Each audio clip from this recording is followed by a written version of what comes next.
An online conspiracy group called QAnon is being debunked by one of the group's founders. One America's Jack Posobiec spoke with one of the former top members of the group and has this exclusive.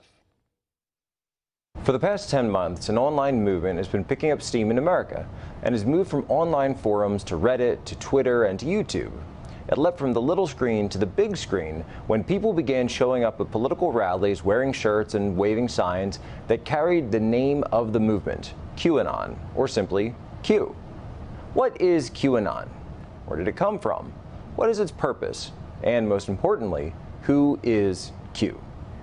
Well, Q first made its appearance on the web forum known as 4chan in October of 2017, referring to himself as the Q Clearance Patriot. Q messages, known as drops, follow a pattern of Socratic method questioning, cryptic messages, riddles, and coded drops of information. The earliest Q drops referenced an upcoming arrest of Hillary Clinton to take place on October 30th, 2017. That didn't happen. Instead, what happened on October 30th was quite the contrary. It was the exact opposite of the poster's prediction. Trump campaign officials and advisors, Paul Manafort, Rick Gates, and George Papadopoulos were all indicted. Manafort and Gates were placed under home arrest. Q would go on to report many more predictions in these drops, without any clear sign of them ever coming true. Several months before this occurred, a Twitter user named Dreamcatcher reached out to this reporter and told me about an op that he was planning with notorious pro-Trump troll Microchip that would plant bits of information on 4chan and act like it was coming from a high-level source inside the administration or the intelligence community.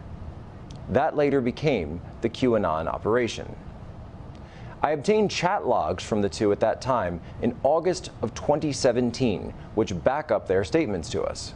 That signing FBI Anon is good too, looks spooky, but we should do our own thing, one of them wrote. Let's use the Socratic method to question people, and they're going to flip on suggestions alone, said Microchip. Just sign it Micro, Dreamcatcher replied. But the response was that they needed something more sinister, and Q was born. Well, that's why I asked Microchip to record a video of himself opening up the Discord app on his iOS and scrolling through his screen to show us that the messages were not photoshopped or recreated in any way. Here is that video.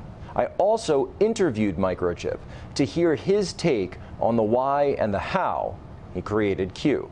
With the QAnon stuff, this wasn't something that was, this is a hard one to explain because this wasn't something planned, like we just came together and said, this is our operation to take out something, right? It wasn't like that. This happened actually, I would say it's more of a mistake that it happened, right? But I've infiltrated Antifa groups. They have literature that they talk about, right? That there's dissident books and things like that of how to, riot. So they're obsessed with what I would say some of the anarchist writers and socialist anarchist writers from Europe in the 1900s, I've noticed. Yeah, yes, big time, right? And it comes to the Saul Alinsky type stuff, right? Like how the rules for radicals, how to disrupt society, etc. And one of those books that they came up with was Q by the Italian author guy, right? And in that book, he did the ominous messaging, and he would sign his messages as Q. We wanted to do something else. We started talking about different ways that we could engage Trump supporters, and then we came up with a list of different things like, what are these people interested in that sparks their attention. You've got George Soros, you've got Obama working with CIA and FBI to smear Trump in this Russia investigation. Once Trump was inaugurated, there was a lot of talk about that. You've got Trump surrounding himself with generals. People thought that he was going to, start World War III and things like that. Alex Jones, spewed out a bunch of stuff about war and all kinds of crazy theories.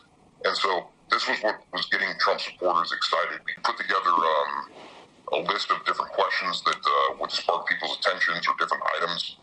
We filtered it out, and randomly, one day, Dreamcatcher, on a post on 4chan, there was a post where somebody said Hillary Clinton will be arrested, like shortly, right? Something like that. It was complete stupidity because she's not arrested. And it was one of those things where somebody was trying to set up some type of a gaslight type campaign, right? Again.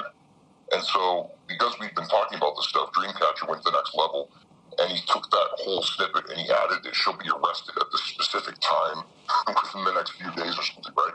And people responded to it. But the problem with the QAnon stuff, and I'm glad that our small group left, and it's not that we were ever a part of making the full QAnon, but it's turned dangerous, and I don't like that. I mean, some of the stuff that's happening, it seems pretty dangerous. These people are being gaslit by whoever's doing it now. I didn't want it to go that far.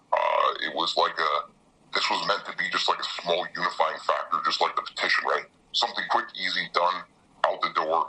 It wasn't meant to go as far as it has with, and I can't remember the stories of what the QAnon people are doing now. One guy thought that he was being told by voices to kill the president. We saw someone who tried to essentially cause a scene at the Hoover Dam with his van to force the DOJ to release the IG report. That's a big one that's been pointed out a lot.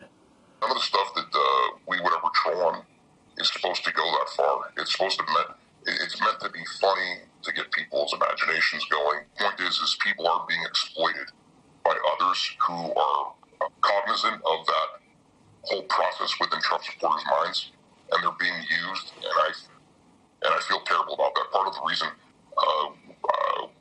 I even decided to speak about this story is because QAnon is dangerous. I've spoken about this since early 2017. I told people, you've got to stop doing it. And I never wanted to be attached to it. That's why I've not said anything about it. But now is the time to come out and say, it's time to be done, guys. There is something going on with Trump, but QAnon is not going to solve your problems. There is no mysterious agency that's magically going to come save you, riding in on a white horse, like I guess Mormons would believe. But the idea is that you have to get out and you have to actually do stuff because QAnon is not going to save you. That you have to get out and you have to actually do stuff because QAnon is not going to save you. You've got to go out and vote. You've got to go out and do activism. You can't just sit at home and then hope that these magical guys behind the scenes are magically going to save the USA, because they're not there. Well, Microchip and his cohorts dropped off on Q posts fairly early on, but a new crew caught on to the op. This crew brought the Q postings first from 4chan onto a new board controlled by themselves on the message board 8chan. They began to introduce the aspect of trip codes and changing these trip code passwords to validate the Q persona. Then they decided to find more user-friendly ground by founding Reddit pages such as CBTS, Calm Before the Storm, and The Great Awakening. Along the way, many people came and went from the group posting as QAnon. Apparently, there is an online market for anonymous posts from unknown sources.